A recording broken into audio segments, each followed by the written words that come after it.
Welcome to Correctional Commentary, a podcast about the ins and outs of corrections, an uncensored view from behind the walls. Hosted by Robbie and Caleb. Hi, and welcome to Correctional Commentary. On this episode of your favorite correctional podcast, you survived your first year. Now what? As always, you have this particular episode. You have the Shaggy Twins. I'm Caleb. The other one is Robbie. All right, so The first year. yeah, so we've been kind of going back and forth on what we want to kind of base it on, but I mean, there's so much that we can go off of. What are your aspirations for this? So you started to get your feet wet with if you even want to stay, because usually the people that aren't going to cut it don't even last a year. Robbie, you stole the words right out of my mouth. The fact that you have made it a year to our listeners out there, that is a huge feat in of itself. Yeah, I've seen people literally come in, not even last a full day. I've seen whenever I came in the first time with the state, we went to lunch and came back, and we had one guy not come back from lunch. I will never forget. This is a funny story. I'll never forget. It was my rookie year, and my facility, we were so short-staffed, so desperate for trainers. I got put with a job shadow. I had a job shadow put with me today, and I was working on a low compound, very low security, and I was trying to teach this guy, like, these are the different kind of cells. This is what to look for. And I went to, so my old head said, hey, we're going to, out of respect, you don't have to do this for our listeners out there, but respect, I don't have to report the inmate. So I went to these pod gods, these old heads, and said, hey, we're going to go in your cell. I'm just doing this. Cool. No problem. Whatever. Well, one of the inmates that lived in that cell, he was a prankster. And you could tell this job shadow was scared out of his lasted mind. This guy runs in, pulls the door almost shut, screams, "What are you going to do now with the real inmate, boy?" And I never saw that guy again afterwards. Yeah, I mean, inmates live to, I mean, that's all they have to do. Yeah, at the end of the day. Mess with staff. But let's circle back around to things that I wish that I would have done sooner in my career. Oh yeah, because I mean, well into 10 years into my career. Yeah. Before I started to like really do the networking and like getting serious about moving up. Yeah. And I think that's something that not a lot of people talk about, is the importance of what to do and what not to do. Yeah. I mean, yes, you can move up by being a brown noser and don't be that guy. Kissing ass. But don't get a flat spot on your head being underneath the desk. Don't be that guy. Yeah, I mean, yes, you can move up like that, but if you move up like that, you only have so far up you can go. Yeah, like you're usually, yeah, I mean, and eventually that person that you're brown nosing is gonna move on or move somewhere where then you're starting all over. And let's be honest, nobody wants to be around those people. Yeah. Now, this is a word of advice. If you do want to move up, I'm a living example of what not to do to our listeners out there. There was a captain that I told to go fuck yourself. And I wonder why I never, it's still a mystery why I never really ranked up. I did that as a joke. I don't think the captain thought it was a joke. I mean, it's such a, the whole aspect of it now is so much different whenever I first started. Even for I me, mean, it's, it's, relatively it's relatively easy to move up like at least one rank. Like Mhm. it's pretty easy to make corporal, depending on what facilities you're at. Yeah, yeah, Like with the because agencies. with me, I moved up really rapidly. Mhm. Granted, I've had corporal experience prior at another facility, but I Right. mean, I moved up from officer to sergeant in the course of 6 months. Yeah. But I bounced around. It wasn't at the same facility. Oh, I So remember. I remember that. so And my best friend was and gone. that's yeah, I mean, and that's what it's like. I know you can't really do that with county, but Yeah. for for everybody that's working with the state, Mhm. if you can be mobile, you can go a whole lot further faster. Because the Um, networking yeah, opportunities, that's what they come but I along mean, with. I definitely suggest for all of our listeners, if you're in your first couple years, don't move up that fast Oh, you yeah. know if you don't have the experience. And that's Don't where move up before you're ready, really. that's exactly what you're gonna say. There is no shame. I know for our listeners, I know guys that waited 10 years before they went up for their first You're promotional interview board. Yeah, I mean, Robbie is in one of them. I mean, I'm thinking about we I just had never The first time that I ever interviewed for corporal was back in March of last year. was it really? Of I thought you interviewed a couple times No, before. no, of this year, sorry. No, yeah, of last Oh, it year. was last year, you Yeah, goober. it was No. March. It was March, and I took the promotion. It became effective in April. That was the first time that I ever interviewed for corporal, and I landed it on my first try. Yeah. But I went to another facility that was really short, Hmm. or well, I say really, they were just on the. They had, I mean, they had They more were gold shorter than badges. the other facilities that you were Yes, at. yes, they had more gold badges than they had officers, Yeah. which is getting very common now. Really? Um, yeah, it's like the facility that we've talked briefly. I'm on a traveling team. Um, let's see, the facility I'm at now. I mean, I think on a day to day, I see maybe 4 to 5 of their facility officers on post, Yeah. and the rest are sergeants, corporals. I mean, it's the only place that I've ever seen that you'll have a sergeant running a pod as a pod officer. And I want to clarify what Robbie is saying here to our listeners. That is essentially unheard of. It's not really. I mean, obviously, it can happen due to institutional needs, Mhm. but in theory, it doesn't happen. Yeah, Sergeants are typically. supposed to be supervisors of supervisors. They're supposed to be second level supervisors.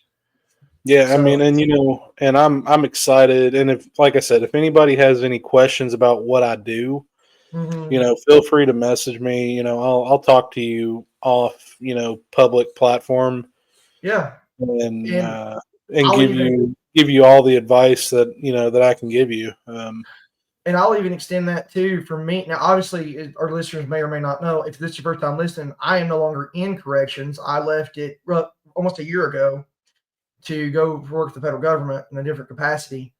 But I do have 5.5 years in. If you want to message either one of us, we'll talk to you offline out of a public platform. Yeah, but Yeah. for the people that are past their first year, and let's just say you're wanting to start seriously looking at going up for corporal, Hmm. my biggest advice to you is first focus on knowing your policy. Oh, good God. Policy And is king. I mean, if you can, I mean, that should be something that you start learning in your first year, anyways. Yeah. You know, as a CO, you have plenty of downtime, and instead of They don't still you work for out. for the most part, especially if you end up on nights or I mean, on your downtime, don't sit there and twiddle your thumbs. I mean, make use of your time. I'm sorry, my downtime, my rookie year, I got 30 minutes a day, and that was my lunchtime.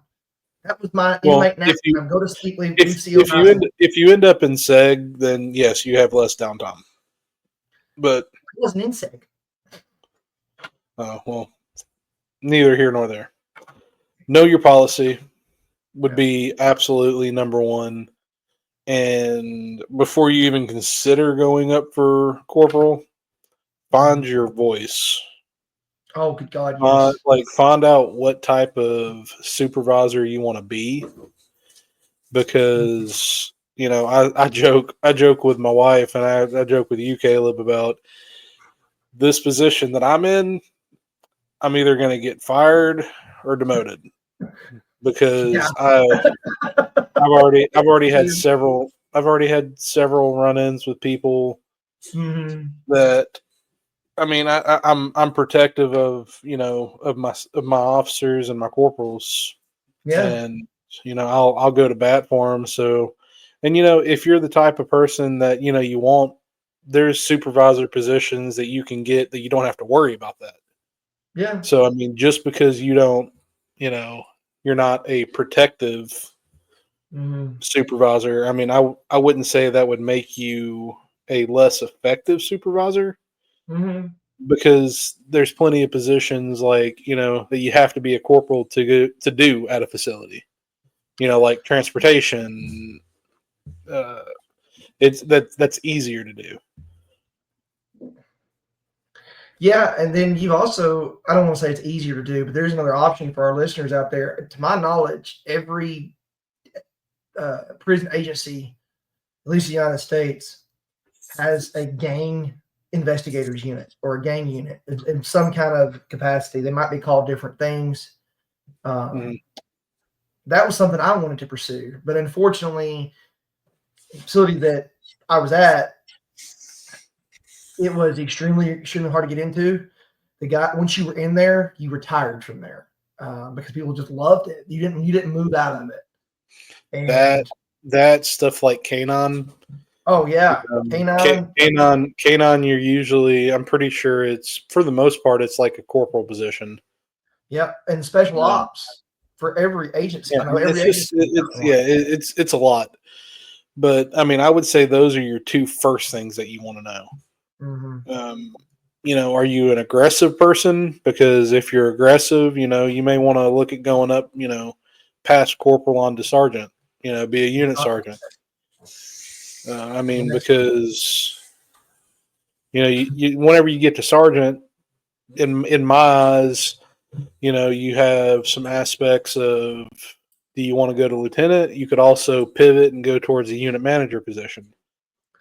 And that's kind of where I'm at.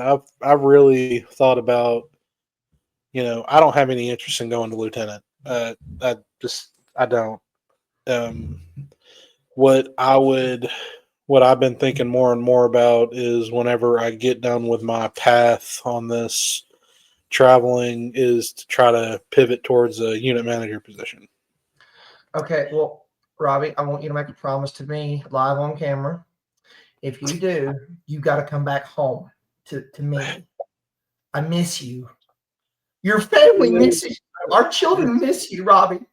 It's going to depend on. It's going to take a lot for me to move out of my position. It's going to be who I. It's like I have my favorite warden. I mean, it's. Well, but and that's for everybody that wants to know why networking is important. It's not only for people to know your name; it's for you to know who you want to work for. Oh yeah, that's true. I've worked with some very good unit managers. I worked with some very, very bad unit managers. I've worked for some good wardens and bad wardens. Yeah, me too. So, I mean, really, I think the current place that I'm at, I mean, definitely has, one of my more favorable, associate wardens. But, I mean, of course, upper management changes so often. Yeah, So and you don't want to base it solely off of that, but well, and that's one you thing I know, do want to say to our listeners, especially with the theme of this video, guys. If you find a manager that you don't like, or supervisor, whatever you want to call them, mhm. guys, don't let them determine whether you want to continue working in corrections or not. Because Their position's gonna change. I promise you. it's very easy to have a sergeant, a unit manager, determine if you're even going to stay in corrections. Yeah, don't let Like, that. I mean, Don't let that happen. they can make it so miserable for you. Mm-hmm. And most of the time, a lot of people don't know. You just go up to your captain or your shift OIC and tell them, "Hey, like this isn't working. You're going to have to move me, or I may have to find somewhere else to go." Yeah, And and yeah, I mean that to it's me, part of it. letting a supervisor affect whether you stay in the career or not. It's like letting inmates affect whether you stay in the career or not. Yeah, I mean, That's dumb. yeah, I mean, and a lot of supervisors, and I'm still finding my footing as a supervisor. I'm Mm-hmm. trying You're doing to, fine. but I'm in a super dynamic situation. But all that aside, the networking, Big time. I will always go back to networking because it will make your life tremendously easier. Whenever you Mm, need advice, you're going to have people that you can reach out to, yeah, and the more people that know your name in a good light will make your career so much easier. yeah. And Now, and that and that's what I say with networking. I don't say kiss ass. Get don't be your a name lover. out there. Get your name out there. Get your name out there for good reasons, Mm-hmm. and your career will flourish. And I feel like what Robbie's saying, one way to say what Robbie's saying is let your reputation speak for itself. Let your character speak for itself. Let your actions and who you are. If you're a shitbag as far as showing never, calling out all the time, showing up late, not wanting to help your brothers, that's gonna speak. That's gonna speak for itself. But if you're somebody in the opposite end, shows up every day, willing to stay late, bust your ass, never calls out, that right there is huge. Well, and Uh, I'll say one thing. I made this mistake early, the first while in my career mhm. by not letting. I mean, and I think it's a good thing and a bad thing Yeah. by allowing people to speak certain ways to you, including Oh, yeah. supervisors. Yeah. No. Because supervisors, you have to remember who we deal with daily. We deal Oh, with fucking inmates, and I had an issue with it today at work. That mm, I was dealing with a unit manager, and I could just feel my blood pressure boiling and my because voice it's going through like slowly. My voice just went from here to here to here, and mm, I finally just shut up and I turned around and walked away. and that's probably one of the smartest moves you could make And there, Robbie. that's yeah, I mean, and that's what I'm trying to mentor some of my officers. One of my officers right now, he's a younger officer. He doesn't have a whole lot of time in, but one thing I told him, the one thing that will kill your career or make your career flourish is your mouth. Yep. And I'm guilty of that. I mean, I had to learn that lesson the hard way. Again, the story I told earlier in this podcast. Told a cat to go fuck yourself. Yeah. So I You learn. mean, but your mouth, like being defensive, you need to Mm, be defensive, but in a productive way. and respectful So way. There's a way yeah, to I go about it mean, respectfully. yeah, there's no reason to yell in front of inmates.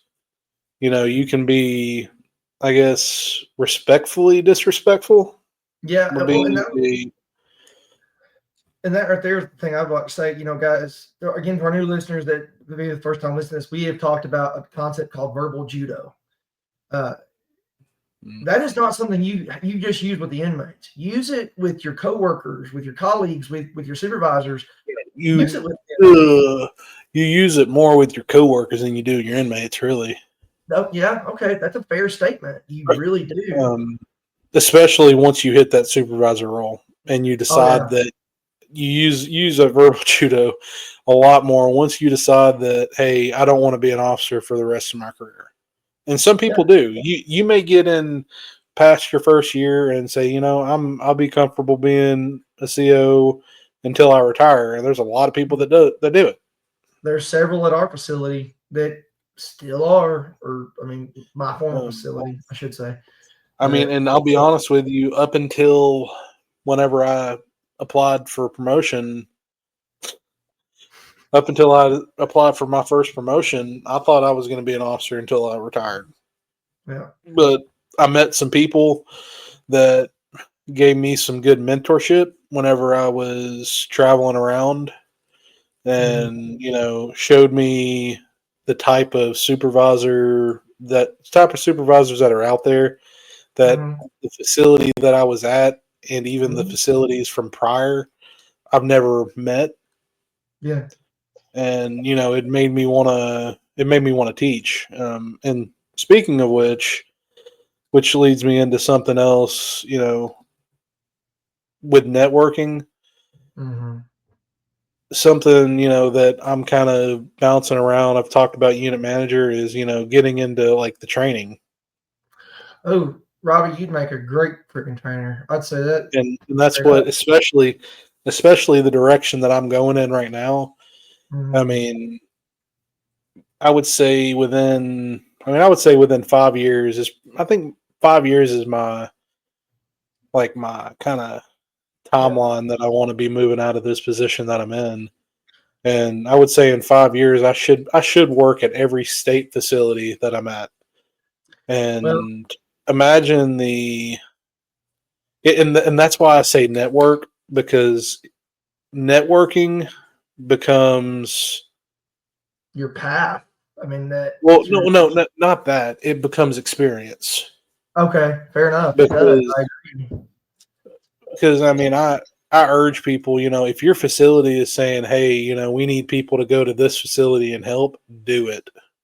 Oh yeah, and that's something that was one of my regrets. I never did.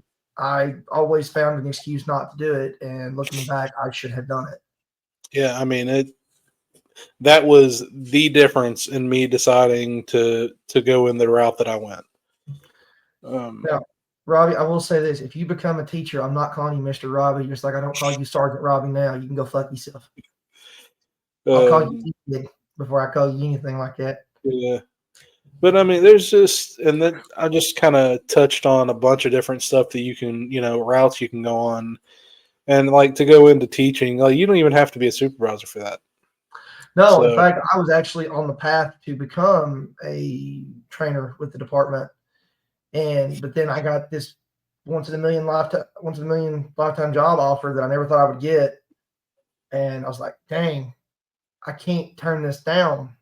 And so I had to leave, unfortunately. But I was tapped. I actually had my date scheduled to go and get the teaching education, like to become an department certified and like trainer or whatever, instructor, whatever you want to call it. So yeah. yeah, I mean, and I wish I could, well, so the jail that you were at, you were in a supervisor position, right? Yes, now I was informal. They asked me to step up to it formally, but I turned them down because I wanted day shift, and then the local politics bit me in the Okay, ass. well, So whenever they did that, I mean, did a part of you want to move? Oh, because I'll give you an example. You told me I'm still trying to recruit you to my team. yeah, You said the only way that you would take it, is going into, corporal slot. What makes you like? At what point in your career did you decide that you want to be a supervisor? I guess that's because I've talked about it. I think what ultimately made me decide that I felt like I'm not somebody like I feel like I had to be working towards something at any given point. And the next level as an officer is in my viewpoint, this is not universal, but my viewpoint, it was okay. The next level is to step up and be a supervisor. I had a great time when I was a sergeant, in more ways than one. But I was also fortunate. I had a great group of guys that worked for me. Um, I had a couple. They weren't all great days, but overall, they were overwhelmingly great. We had each other's back. They knew that I had their back. I went to administration for them. They did a lot for me. I did a lot for them. But I had a great time overall. And that's kind of what once I got exposed to that, I was like, okay, you know what? I can do this. This is not as bad big, bad, and scary as I thought it would be. And I actually found out that I was good at it and I enjoyed it. And like Robbie's saying, I did learn from supervisors, the kind of supervisor I wanted to be from prior supervisors. And also at the same time, I learned what kind of supervisor I didn't want to be based off prior supervisors as well. So I kind of made my own path. Like we've talked about before, when you're a CO, you kind of become your own. You get your own style, and I've developed my own style as a supervisor as well. And I still talk to a lot of my guys that worked for me to this day, and I think the world of them. Yeah, I mean, so guys, I highly recommend everybody, at least trying, because because just because you think you may not be good at it or you may not like it, you could end up liking it. And worst case scenario, you don't like it, you can always step down back to an officer. Oh yeah, there's nothing wrong with. There's no shame in that game, homie. Trust me, Yeah, there is not. The same exact thing we say, that you may get into this profession and you may not like it, and there's no shame in making it a few months and saying, you know what, this just isn't for me. Same way as a supervisor role, and corrections is just fortunately a field that you can do that in. Yeah, Not like if you take a supervisor position at like a healthcare company or something that you can't step down from. Right. So, get your feet wet with as much as you can. Get experience in as many different departments as you can. Try to go into grievance, try to go into D board, try to go into intake. Get your portfolio, or get your resume looking good. Get that resume on freaking steroids. Make it look good. And if you're ever offered a training opportunity, for the love of God, don't say no. Say yes. With worst come to worst, you're going to get it, and you're not going to use it. But it still helps as far as building that resume goes, in my opinion, if it is a department-sanctioned training at the very least. Oh, okay. All right. I thought you were talking about something else, but I thought you were talking about into training. I was like, don't tell people that. No, I'm talking like, for example, our department, you can become an FTO. Yeah. Field training officer. Take it. If you're offered it, take it. We have a thing called, what's that? It's a national course, Robbie. I can't remember the dang name of it. Hell, I don't know. I remember it was they always used to make fun of it class. There's so many of them. Yeah, but there was one class that was recognized, and it was national certification. And if you were tapped for it, I mean, you can do the hostage negotiation. You can do there's a bunch of stuff. Oh yeah, there's all kinds of stuff. There's special operations stuff based on your department. If you're offered it, that's something you want to do, go after that. Yeah, sure. But your first year, and just try to enjoy it.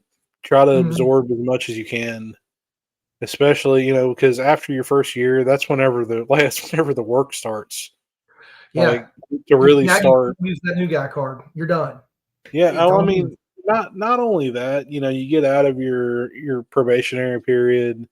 You should be a little more confident in yourself, a little more comfortable.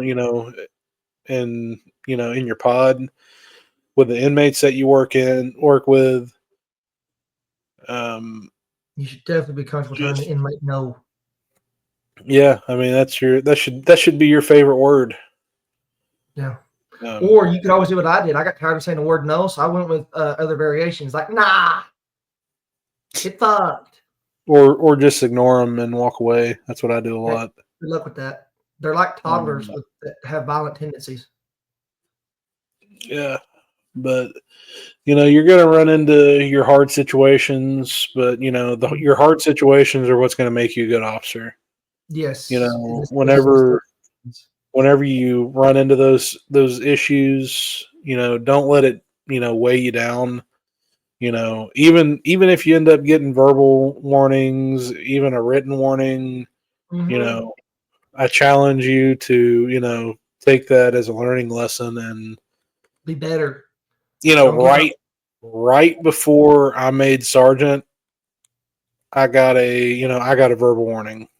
You got a pee-pee smack. Yeah, pretty much. You got smacked in your little pee-pee. They don't do that anymore. Yeah, so I mean, that would be my, I guess, 2 cents about deciding what you want to do. Well, we are getting close on time, so to my knowledge. So Robbie, I think, are we good to wrap up? Because at least this particular episode, and we want to maybe touch on it some more in the next episode a little bit. Yeah, I mean, I think, definitely. I think networking and all that stuff's going to come up quite a bit, especially if you want to move up. Yeah. But, to all of our listeners, do your best to turn every bad situation into a good situation because, and it's something that I tell inmates, it's never too late to turn a bad day into a good day. Never too late. Yeah. So, as long as you have that positive outlook and try to keep everything into a learning experience, you're going to go far. You're going to go far. The day you think you know everything is the day you need to turn and quit, turn your badge in, because you don't. I mean, you'll spend 30 years in this profession and not know everything. So, yep. But if any supervisors tell you they do know everything, turn around and go find another mentor. Just know that supervisor is full of shit. But you have anything else, Caleb? Nope. Just like I always, just want to say that I'm praying for all of our brothers and sisters that are out there in the field. And guys, any new listeners that's thinking about getting into corrections, don't be afraid to reach out to us, correctionalcommentary@gmail.com. Leave us a comment. We'll read, if you want to do a private message, we'll do that too. And if you want to be a guest on the show, just reach out to us and we'll get you set up with our producer and we'll do another episode. But stay safe out there, most definitely, and watch your six and be your brother's keeper. All right, guys. Till next time. Next time, guys.